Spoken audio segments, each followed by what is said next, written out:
Hello बच्चों, तो बच्चों this is Fanesh Gautam K2 institute. तो बच्चों आज बात करेंगे नॉन साइक्लिक फोटोफॉस्फोरिलेशन के बारे में। सबसे पहले कि आधे बच्चों को समझ नहीं आता सर ये प्रोसेस है क्या। तो इस टॉपिक को करने से पहले बच्चों हमें कुछ बेसिक आइडिया होना चाहिए फोटोसिंथेसिस के बारे में, क्योंकि चैप्टर ही आपका इतना इंपॉर्टेंट है, फोटोसिंथेसिस हाई प्लांट्स।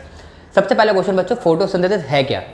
तो बच्चों हमें पता है कि जो ग्रीन प्लांट्स होते हैं वो क्या करते हैं, सनलाइट का इस्तेमाल करके अपने लिए खाना बनाते हैं। इसी प्रोसेस को फोटोसिंथेसिस बोलते हैं, इसीलिए प्लांट्स को आप ऑटोट्रॉफ बोलते हैं। सेकंड क्वेश्चन कि सर फोटोसिंथेसिस एक्चुअल में होती कहाँ पर है। तो हमें पता होना चाहिए कि सर पत्तियों में जो मेसोफिल सेल्स हैं, उन मेसोफिल सेल्स के अंदर होते हैं क्लोरोप्लास्ट मॉलिक्यूल। ये जो क्लोरोप्लास्ट मॉलिक्यूल है बच्चों, इसी के अंदर खाना बनता है।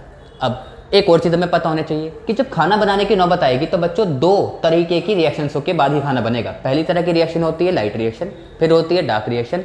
ये जो बच्चों लाइट डार्क रिएक्शन है, ये रिएक्शन जब हो जाएगी क्लोरोप्लास्ट मॉलिक्यूल के अंदर, उसके बाद ही खाना बनेगा। अब इन रिएक्शन को समझने से पहले बच्चों सबसे पहले इसके स्ट्रक्चर को समझ लेते हैं। तो इमेजिन करो ये है क्लोरोप्लास्ट का मॉलिक्यूल। बच्चों क्लोरोप्लास्ट के मॉलिक्यूल के पास आपको दो मेम्ब्रेन देखने को मिलेंगी। ये है क्लोरोप्लास्ट की आउटर मेम्ब्रेन, ये है क्लोरोप्लास्ट की इनर मेम्ब्रेन। उसके अंदर बच्चों आपको इस तरीके के जो स्ट्रक्चर देखने को मिल रहे हैं, इनको बोलते हैं बच्चों थाइलाकोइड्स। बात समझ में आ रही है बच्चों। और ये जो थाइलाकोइड है, एक के ऊपर एक अरेंज होकर एक स्ट्रक्चर बनाते हैं जिसको बोलते हैं ग्रेना या ग्रेना बोल सकते हो आप इसको।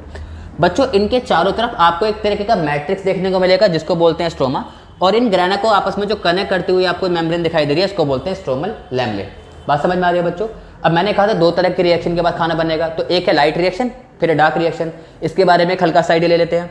होता क्या है बच्चों कि जब सनलाइट, ऑब्वियस सी बात है, सनलाइट पहले किस पे जाएगी, लीफ के ऊपर, वहाँ से मेसोफिल सेल के अंदर, वहाँ से क्लोरोप्लास्ट के अंदर। तो जब लाइट इस क्लोरोप्लास्ट मॉलिक्यूल पर आएगी तो होगा क्या, लाइट सबसे पहले जाएगी इस थाइलाकोइड के ऊपर। या पहले बात का कॉन्सेप्ट हम छोड़ते हैं, पहले बस ये समझते हैं कि जब लाइट थाइलाकोइड के पास जाएगी तो बच्चों इस थाइलाकोइड्स के पास होते हैं पिगमेंट मॉलिक्यूल। पिगमेंट क्या है बच्चों, पिगमेंट ऐसे स्पेशल कंपाउंड्स होते हैं जो लाइट की एनर्जी को अब्जॉर्ब करते हैं, और अब्जॉर्ब करने के बाद ये आप कह सकते हो कि कलर शो करते हैं। और हम क्योंकि चैप्टर पढ़ रहे हैं फोटोसिंथेसिस, तो यहाँ पर ये बनाएंगे ATP NADPH। बात समझ में आ रही है बच्चों। इन पिगमेंट मॉलिक्यूल की ही वजह से अल्टीमेटली क्या बनता है, आपके ATP NADPH बनेंगे। क्यों, क्योंकि हम यहाँ पर इन पिगमेंट की किसी खास प्रॉपर्टी का इस्तेमाल करेंगे। क्या प्रॉपर्टी है आगे की वीडियो में बात करेंगे, तो ध्यान से देखो होगा क्या।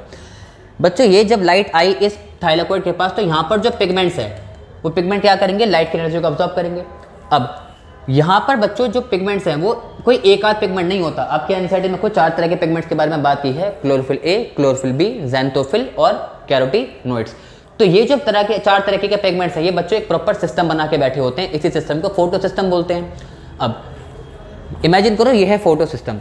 बच्चों ये जो 4 तरह के पिगमेंट्स हैं, इनमें सबसे इंपॉर्टेंट पिगमेंट है क्लोरोफिल A। इसी को आप क्या बोलते हो, इसी को आप रिएक्शन सेंटर बोलते हो। रिएक्शन सेंटर क्यों बोलते हैं अभी हम बात करेंगे, लेकिन ये सबसे मेन पिगमेंट है। इसी को आप चीफ पिगमेंट भी बोलते हो। क्या बोलते हैं, चीफ पिगमेंट भी बोलते हो। और बच्चों इन्हीं के चारों तरफ आपको इस तरीके के बाकी के पिगमेंट देखने को मिलेंगे जिसको बोलते हैं एंटेना मॉलिक्यूल्स।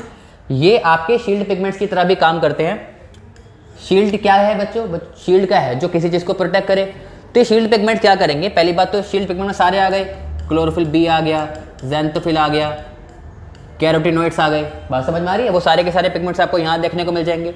अब होता क्या, ये पिगमेंट काम कैसे करते हैं कि जब लाइट की एनर्जी इन पिगमेंट मॉलिक्यूल पर आती है। अब देखो बच्चे खास चीज़ कि ये जो क्लोरोफिल A मॉलिक्यूल है, क्योंकि है तो एक तरीके की प्रोटीन ही, अगर सारी की सारी लाइट इस क्लोरोफिल A मॉलिक्यूल पर चली गई तो अल्टीमेटली क्या होगा, ये क्लोरोफिल A मॉलिक्यूल जो है वो खराब हो जाएगा। तो इसी को बोलते हैं फोटो ऑक्सीडेशन। तो ये जो बाकी के सारे पिगमेंट हैं वो क्या करते हैं, इस क्लोरोफिल मॉलिक्यूल को खराब होने से बचाते हैं, यानी कि फोटो ऑक्सीडेशन से बचाते हैं। इसीलिए ये शील्ड पिगमेंट है। बात समझ में आ रही है बच्चों। अब ये काम कैसे करते हैं, जब लाइट इन पिगमेंट मॉलिक्यूल पर आती है, ये उस लाइट की एनर्जी को अगले पिगमेंट तक ट्रांसपोर्ट कर देते हैं, और अल्टीमेटली पहुंचाना क्लोरोफिल A मॉलिक्यूल तक ही है, क्योंकि मेन काम वहीं पर होना है, रिएक्शन सेंटर वही है।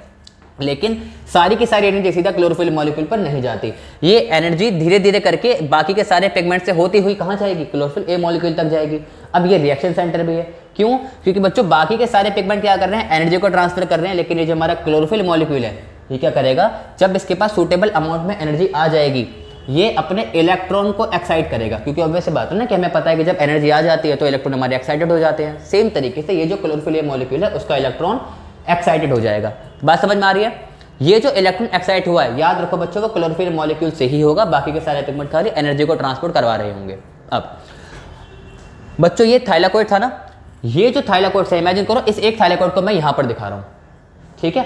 अब जैसे बच्चों क्लोरोप्लास्ट के पास 2 मेम्ब्रेन थी, सेम तरीके से थाइलाकोइड के पास भी आपको 2 ही मेम्ब्रेन देखने को मिलेगी। ये वाली जो है वो है थाइलाकोइड की आउटर मेम्ब्रेन और ये वाली जो है वो है थाइलाकोइड की इनर मेम्ब्रेन। ठीक है। अब एक चीज़ और बच्चों, फॉस्फोरिलेशन क्या है? तो बच्चों हमें पता होना चाहिए कि जब आप फॉस्फेट को किसी कंपाउंड के साथ जोड़ते हो इसी को फॉस्फोरिलेशन बोलते हैं। अब यहाँ पर इस प्रोसेस में सब क्या सिग्निफिकेंस है? तो बच्चों इसके बाद क्या बनेगा यहाँ पर? ATP, adenosine triphosphate. बच्चों ये जो एटीपी मॉलिक्यूल्स है ये बहुत इंपॉर्टेंट है, क्योंकि अगर यही नहीं बने तो क्लोरोप्लास्ट में खाना बनेगा ही नहीं, ग्लूकोज कभी बन ही नहीं पाएगा। बात समझ में आ रही है? तो क्योंकि ये जो फॉस्फेट मॉलिक्यूल है वो लाइट की प्रेजेंस में आ रहा है, इसी को बोलते हैं बच्चों फोटोफॉस्फोरिलेशन। वो कैसे आ रहा है अभी हम बात करेंगे, लेकिन इसी को बोलते हैं फोटोफॉस्फोरिलेशन। अब इसके आगे क्या लिखा है? इसके आगे लिखा है नॉन साइक्लिक। इसका मतलब कुछ ना कुछ साइक्लिक भी होता होगा।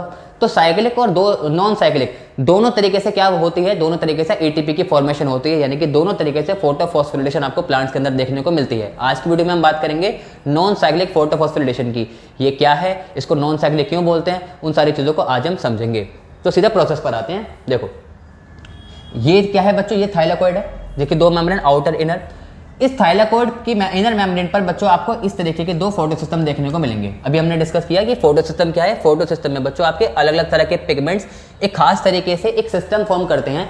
इस सिस्टम के थ्रू वो जो लाइट की एनर्जी है उसको ट्रांसफर किया जाता है, उससे आपके फिर इलेक्ट्रॉन को आगे जाके आप ट्रांसफर करवाओगे।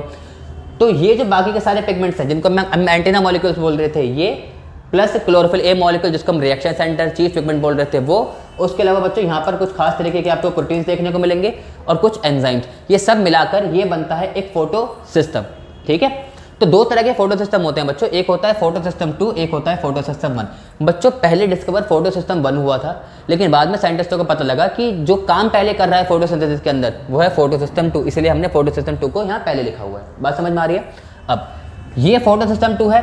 अब सवाल ये कि सर अगर ये एक फोटो सिस्टम है तो फोटो सिस्टम 1 और 2 में डिफरेंस क्या है? तो याद रखो बच्चों, जो फोटो सिस्टम 2 में क्लोरोफिल ए मॉलिक्यूल है वो मैक्सिमम अब्जॉर्प्शन या ये समझ सकते हो कि 680 नैनोमीटर की लाइट पर अपने इलेक्ट्रॉन को एक्साइट करेगा। बात समझ में आ रही है? 680 नैनोमीटर की लाइट पर अपने इलेक्ट्रॉन्स को एक्साइट करेगा। वहीं पर बच्चों अगर आप बात करोगे फोटो सिस्टम 1 के रिएक्शन सेंटर यानी कि क्लोरोफिल ए मॉलिक्यूल पर, वो ये सेम काम करेगा 700 नैनोमीटर की लाइट आ जाने पर। बात समझ में आ रही है? अब ध्यान से देखो, जब लाइट इनके ऊपर जाएगी तो पहले सेम यहाँ पे प्रोसेस होगा। बाकी के सारे पिगमेंट से लाइट की एनर्जी ट्रांसपोर्ट होती हुई कहाँ पहुँचेगी? क्लोरोफिल मॉलिक्यूल पर। तो यहाँ पर भी सेम काम ही होगा, इस तरीके से। अब जब बच्चों इसके पास क्लोरोफिल मॉलिक्यूल के पास सूटेबल अमाउंट में एनर्जी आ जाएगी, इसके पास से क्या होगा? इलेक्ट्रॉन एक्साइट हो जाएगा। तो यहाँ से ये इलेक्ट्रॉन हो गया आपका एक्साइट। बच्चों ईजी करने के लिए मैं यहाँ पर 2 इलेक्ट्रॉन यूज़ कर रहा हूँ। ठीक है। तो 2 इलेक्ट्रॉन यहाँ से एक्साइटेड हो गए।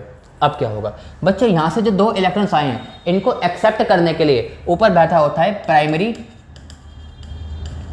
इलेक्ट्रॉन एक्सेप्टर, जिसका नाम क्या है? फेयोफाइटिन। बच्चों फेयोफाइटिन क्या है? ये आपका प्राइमरी इलेक्ट्रॉन एक्सेप्टर है, जो फोटो सिस्टम 2 के क्लोरोफिल ए मॉलिक्यूल से जो इलेक्ट्रॉन्स आ रहे हैं उनको एक्सेप्ट करने का काम करेगा। इसी को बोलते हैं फेयोफाइटिन। अब ये क्या करेगा बच्चों? इसके पास 2 इलेक्ट्रॉन्स आ गए ना, इन्हीं 2 इलेक्ट्रॉन्स को ये भेज देता है अगले इलेक्ट्रॉन कैरियर के पास। बच्चों ये जो इलेक्ट्रॉन कैरियर है इसका नाम है प्लास्टोक्विनोन, पीक्यू प्लास्टोक्विनोन है। बात समझ में आ रही है बच्चों? अब देखो ये जो पीक्यू है, अगर आप इसके पास 2 इलेक्ट्रॉन्स को सप्लाई कर दो तो आप इसको pq2 नेगेटिव बोल सकते हो। बात समझ में आ रही है? अब ये खास क्यों है बच्चों? बाहर की तरफ ये जो स्ट्रोमा है, अभी के लिए बस आप याद रख लो कि स्ट्रोमा में होते हैं प्रोटॉन्स। कहाँ से आए आगे के प्रोसेस में आपको खुद बता दूंगा, लेकिन अभी के लिए बस इसको याद रख लो कि यहाँ पर होते हैं काफ़ी सारे प्रोटॉन्स। ठीक है। ये क्या करता है? जब इसके पास 2 इलेक्ट्रॉन्स आए, ये स्ट्रोमा से पकड़ लेता है आपके 2 प्रोटॉन्स। ठीक है। अब 2 इलेक्ट्रॉन्स के पास आए, उसमें आपने 2 प्रोटॉन और ऐड कर दिए, तो ये बन गया बच्चों प्लास्टोक्विनोल। क्या बन गया? प्लास्टोक्विनोल। बात समझ में आ रही है बच्चों? तो ये किस में कन्वर्ट हो जाएगा? ये कन्वर्ट हो जाएगा PqH2 के अंदर। ठीक है। किस में कन्वर्ट हो जाएगा? PqH2 के अंदर। कैसे? जब इसने 2 प्रोटॉन्स को यहाँ से ले लिया, स्ट्रोमा से ले लिया। उसके बाद क्या होगा बच्चों? इसके आगे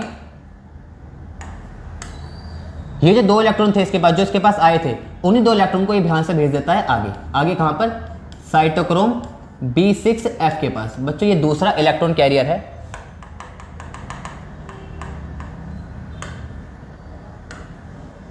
साइटोक्रोम B6F।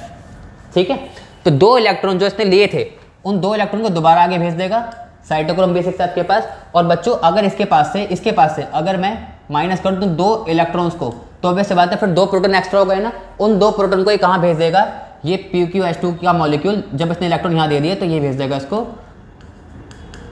थाइलाकोइड के ल्यूमन में।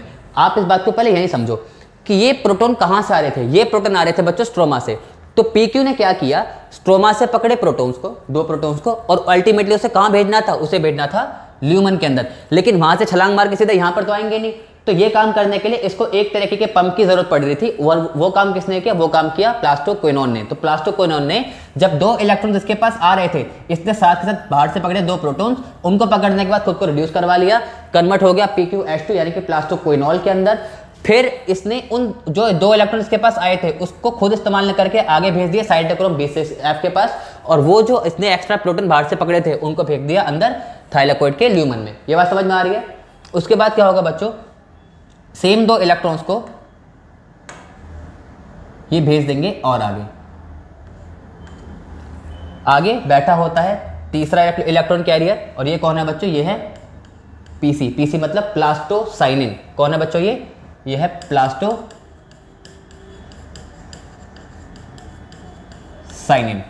इसके पास भेजेगा, और उसके बाद बच्चों वही 2 इलेक्ट्रॉन्स, यहाँ पे 2 इलेक्ट्रॉन ट्रांसपोर्ट होते हुए आ रहे हैं, उन्हीं को आगे भेज दिया जाएगा फोटो सिस्टम 1 मॉलिक्यूल के पास। यहाँ तक बात समझ में आ रही है। अभी तक हमने क्या डिस्कस किया, हमने देखा कि जब लाइट एनर्जी फोटो सिस्टम 2 पर गिरेगी तो फोटो सिस्टम 2 पर यहाँ पर बच्चों क्या है, जो रिएक्शन सेंटर है, वो रिएक्शन सेंटर से 2 इलेक्ट्रॉन चले गए, 2 इलेक्ट्रॉन एक्साइटेड हो गए। उन 2 इलेक्ट्रॉन को किसने पकड़ा, फाइटोफाइटिन ने पकड़ा, वो प्राइमरी इलेक्ट्रॉन एक्सेप्टर है किसका, फोटो सिस्टम 2 का। फिर उसके बाद 2 इलेक्ट्रॉन को भेजा जाता है प्लास्टोक्विनोन के पास। यहाँ पर एक है आपका प्लास्टोक्विनोन, ठीक है। फिर उसके बाद ये क्या करेगा, बाहर से पकड़ेगा 2 प्रोटॉन्स को, किस में कन्वर्ट हो जाएगा, प्लास्टोक्विनोल के अंदर। ये है आपका PqH2 और ये था आपका PQ।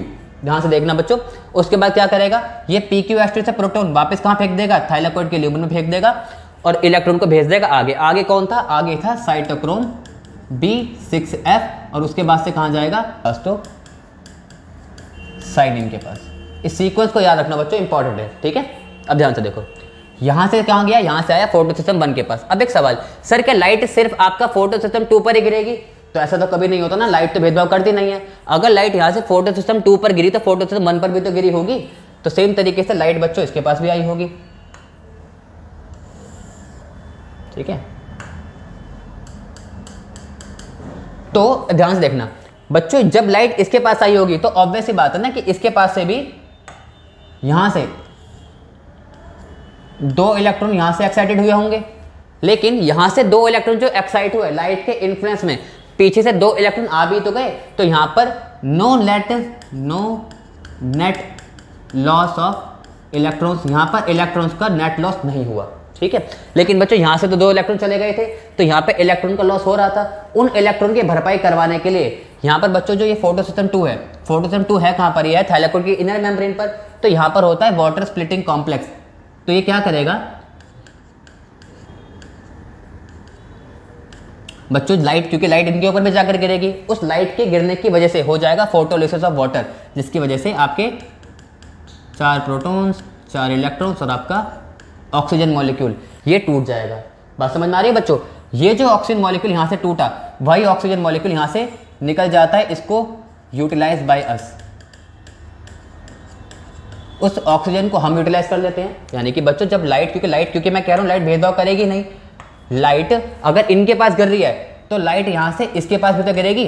जब लाइट इसके पास गिरेगी वाटर मॉलिक्यूल के पास, तो वाटर मॉलिक्यूल टूट जाएगा उस एनर्जी से। जब वाटर मॉलिक्यूल टूटेगा, तो अगर वाटर के 2 मॉलिक्यूल टूट जाए तो बच्चों यहाँ से 4 प्रोटॉन्स, 4 इलेक्ट्रॉन्स और आपका ऑक्सीजन अलग हुआ कि नहीं हुआ, ये ऑक्सीजन बाहर निकल कर आ जाएगा, इसको हमने इस्तेमाल कर लिया।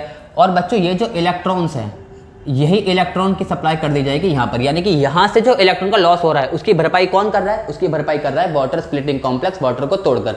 तो मैं कहना चाहता हूँ कि फोटो सिस्टम 2 पर इलेक्ट्रॉन का लॉस हो रहा था, उस इलेक्ट्रॉन के लॉस की भरपाई करने के लिए क्या टूटा, पानी टूटा। लेकिन फोटो सिस्टम 1 पे इलेक्ट्रॉन का तो नेट लॉस कुछ हुआ ही नहीं, क्योंकि अगर लाइट के इन्फ्लुएंस में इलेक्ट्रॉन यहाँ से गए तो बच्चों पीछे से 2 इलेक्ट्रॉन आ भी तो गए। ये बात समझ में आ रही है बच्चों? अब ध्यान से देखो, ये जो बच्चों यहाँ से इलेक्ट्रॉन गए हैं उनको पकड़ने के लिए बैठा होता है आपका FeS, आयरन सल्फर प्रोटीन। बात समझ में आ रही है बच्चों? तो इलेक्ट्रॉन यहाँ से इसके पास चले जाएंगे, फिर यहाँ से वही इलेक्ट्रॉन अल्टीमेटली कहाँ जाएंगे, यहाँ से जाते हैं आपके FD के पास। FD फेरेडॉक्सिन है बच्चों, उसके पास जाएंगे और उसके बाद ये उन्हीं 2 इलेक्ट्रॉन्स को भेज देगा आगे। और ये आगे क्या है बच्चों, आगे बैठा होता है NADP पॉजिटिव।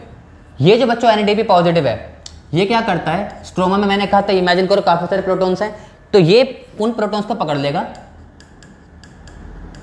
और किस में कन्वर्ट हो जाएगा, ये कन्वर्ट हो जाएगा बच्चों NADPH+H पॉजिटिव के अंदर। और बच्चों ये जो रिएक्शन है उसको जो कंडक्ट करवा रहा है वो है आपका FNR। ये जो बच्चों FNR है ये क्या है, ये है फेरेडॉक्सिन NADP पॉजिटिव रिडक्टेज। बच्चों ये एक एंजाइम है, ठीक है। तो हमने क्या डिस्कस किया, हमने डिस्कस किया कि फोटो सिस्टम 1 के पास से जो इलेक्ट्रॉन जा रहा है उस इलेक्ट्रॉन को पकड़ने के लिए बैठा है ऊपर आयरन सल्फर प्रोटीन FeS के पास से वो इलेक्ट्रॉन किसके पास जाएंगे, फेरेडॉक्सिन के पास जाएंगे और उसके बाद जाकर वो किसके पास जाएंगे, वो जाएंगे NADP पॉजिटिव के पास। NADP पॉजिटिव स्ट्रोमा से क्या उठाएगा, प्रोटॉन्स, और अल्टीमेटली किस में कन्वर्ट हो जाएगा, NADPH+H पॉजिटिव के अंदर। और ये वाली जो रिएक्शन है जिसे कौन करवाता है, FNR फेरेडॉक्सिन NADP रिडक्टेज। आप ये समझो बच्चों कि अल्टीमेटली जो इलेक्ट्रॉन्स यहाँ से चले थे, यहाँ से चलते चलते चलते चलते अल्टीमेटली वो कहाँ पहुँचे, वो पहुँचे इनके पास। किसके पास, इनके पास, क्योंकि बच्चों 2 प्रोटॉन से यहाँ से उठा लिए, इसी के पास तो आए थे ना 2 इलेक्ट्रॉन्स। बात समझ में आ रही है? तो 2 इसने बाहर से पकड़े 2 प्रोटॉन, अंदर से 2 इलेक्ट्रॉन्स को मिल ही रहे थे, अल्टीमेटली कन्वर्ट हो गया NADPH के अंदर। तो अल्टीमेटली ये जो पूरा का पूरा इलेक्ट्रॉन का ट्रांसपोर्ट हुआ है उससे क्या बना, उससे बना NADPH। आपको बच्चों अभी के लिए इतना याद रखना है कि ये जो 3 कंपाउंड थे या 3 इलेक्ट्रॉन जो कैरियर थे, आप इनको इलेक्ट्रॉन कैरियर कह सकते हो, कौन कौन से, आपका प्लास्टोक्विनोन, साइटोक्रोम B6F और ये जो बच्चों प्लास्टोसाइनिन थे, ये वाले यहाँ से लेकर यहाँ तक बच्चों ये हैं आपके इलेक्ट्रॉन ट्रांसपोर्ट